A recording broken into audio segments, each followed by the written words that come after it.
Facebook, or Meta, as it's now called, firing more than 11,000 employees. The Facebook parent company losing nearly 70% of its value this year alone. I know it doesn't look good, but hear me out. Even though this technology is still being developed as we speak, and maybe we're years away from having a fully immersive virtual world, but you have to remember and recognize that we have many metaverses available at the moment, such as Decentraland, Roblox, Sandbox, Illuvium, and many more. From a business perspective, these platforms offer you the chance to reach a new target audience and increase brand awareness. If you ask me how, I'm not gonna lie to you, I'm still educating myself about the metaverse and everything surrounding it, and that's why I decided to reach out to Nick Vinckier, who's the head of corporate innovation at Chalhoub Group. Nick has way more experience and way more insights about this specific subject, and I was able to pick his brain. Hey man, thanks for joining me.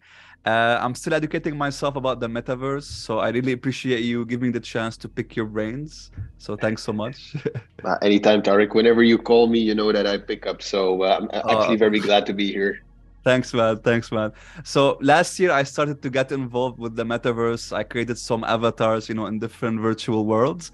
So I saw Ford, open a virtual auto showroom in Decentraland. Samsung did something similar with the A37X, if I'm not mistaken, that was the name. And more brands, are using the space to host product launches. How do you see the metaverse evolving in terms of its use cases and applications 2023?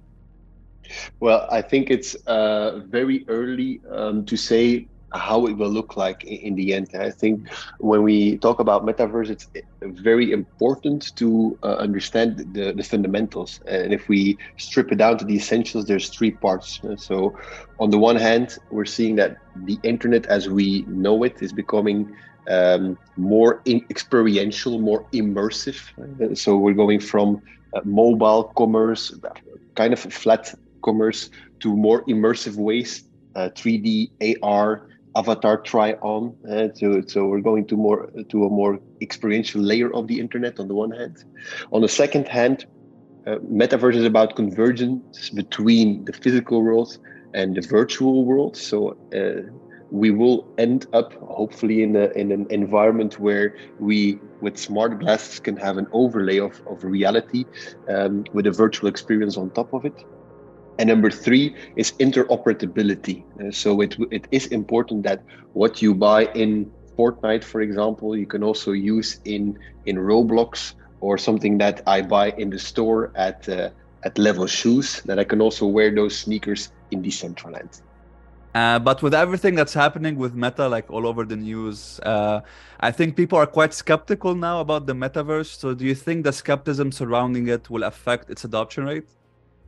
Oh, 100%. And I think it is very important that we're skeptic. We shouldn't be blind for the limitations of what the metaverse is today. I don't think actually that we can talk about a metaverse today. We can see glimpses of what a metaverse could look like. We see different elements, but we're absolutely not there yet. There's an essential hardware piece missing to have, or a couple of hardware and software pieces missing to have that interoperability between different platforms, to have the overlay of reality. So up until today, there is no widespread hardware that is adopted by the masses. And I think we will need a player like Apple, for example, to come into the play and develop something super sexy, something that everyone wants to be a part of, to adopt that. So yeah, we should be skeptic, and that harms the adoption rate for sure. But it is up to the hardware manufacturers and the software developers to make better products, so where people are not skeptic anymore. And let's be honest, I'm in the luxury industry myself. If you look at Decentraland, if we look at Sandbox, they're fun platforms to play around with. But it is not representing the beautiful quality of our products yet. So also from our side, we are looking forward to advanced versions of what is considered the metaverse today.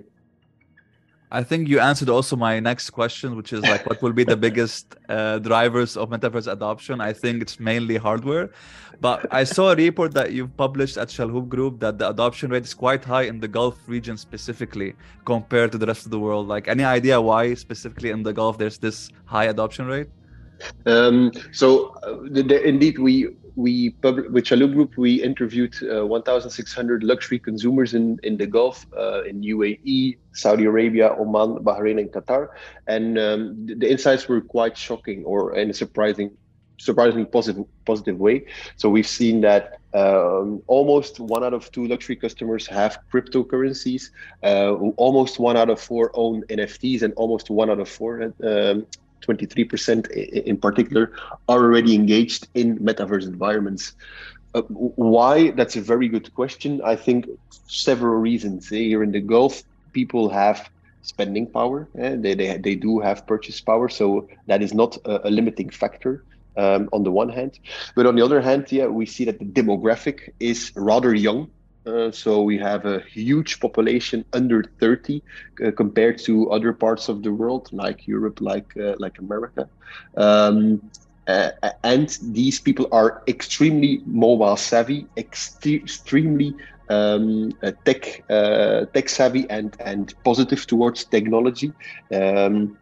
And if you combine all of that together, yeah, you have an extremely positive soil, a very fertile soil for the metaverse and for anything that is Web3 related. And then adding to that, if you have a positive government environment, or a government that is accelerating regulation regarding cryptocurrencies, regarding metaverse, regarding NFTs, if you then have corporates like ourselves, Chalhoub Group, and others that are, and other Arabic organizations or Middle East companies that are going into the metaverse, yeah, you create an environment that is almost a self-fulfilling prophecy of the upwards spiral.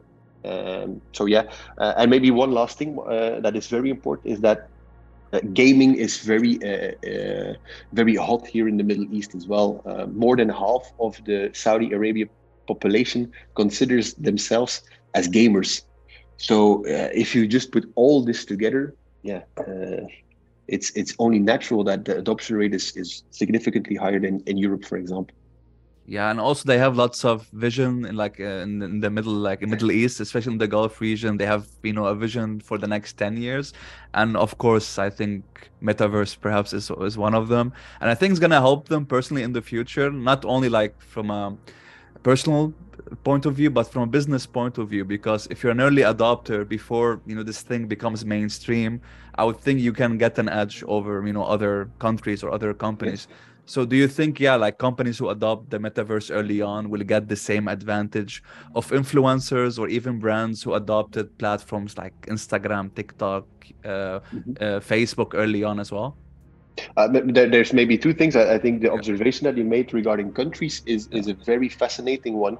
And I think if you historically look at what the UAE or the Middle East in general was more of some sort of a distribution market. So we get it, we import it from anywhere else in the world, and then we distribute it across the region. With the metaverse, there's an opportunity to go towards a creator economy, not so much as in manufacturing or production, but really virtual production of 3D assets, of virtual worlds, of NFTs. So we can really go from that distributor economy to a creator economy in Dubai, but also in other parts of the Gulf. And I think that's a big reason why governments here are so interested in this evolution. So that's maybe the country part, which is a very good observation of you, Tarek. The second part of the question, our first movers advantage is obviously a real thing. I think if you look at earlier waves of the web, and even just earlier waves of media, you always have the start where you over-index in terms of awareness, in terms of impressions for the investment that you only have to make. Today, I'm literally talking to the expert when it comes to anything growth marketing related. But the cost to advertise on Instagram, on Google, on TV is just absurd. So that will be the same. So metaverse awareness, impressions in the metaverse will become obscenely high. So any company that is doing it today gets that surplus in awareness, and that will cost 5 times more, 10 times more 5 years from now. So absolutely, it's the same as it was with radio, TV, social media, internet. The metaverse follows the same logic. Yeah, it's like we call it like the S curve. So you have the channel that takes off and then it becomes mature. I think yeah, it's important to start adopting it as it starts to become mature, like when it takes off. So this is something I'm also like, that's why I'm learning about the metaverse. I think it's also gonna help me like with my job. So I want to see like what kind of opportunities that are out there. And that's like one of the main reasons I'm educating myself about it. And speaking of that, since you know I'm a marketing guy, let's say if a brand wants to adopt the metaverse today, they want to get started, what advice would you have for them as they begin this process? Manage your expectations. That's one thing. So if you think that you'll become filthy rich by doing metaverse activations or dropping your first NFT or creating your own cryptocurrency, I think that ship has sailed right now. So those times most probably won't come back anymore. But that's good. So the whole speculative territory is gone. So manage your expectations, be realistic in what you do, what you think you could do, but then more importantly, test and learn. Embrace the fact that it's an early technology. Find your, just try, throw things at the wall and look what sticks and what doesn't, and understand that at this point, yeah, a lot of things won't really work, or it's not going to create like huge amounts of revenue, but you will learn how to surf small waves, because if then the big tsunami happens, you already know how to surf that. And the people that are now standing at the shore and just looking at the crazy guys that are learning how to surf, those will miss out, and they might actually drown when the tsunami hits them. That's a great analogy. I love that. I think that's it from my side, man. I don't have like any more questions. I think I will have more for sure in the next, I don't know, few months when I learn more about the subject. But until then, like, thanks so much for joining me, and I'll talk to you soon for sure. Anytime. In a nutshell, the metaverse is a development that is worth keeping an eye on as it continues to evolve and mature. It offers you an opportunity to reach your customers and create immersive experiences that can differentiate you from your competitors. It will be interesting to see what trends will emerge in the next few years, so as I mentioned, make sure to keep an eye on it and maybe start experimenting with it.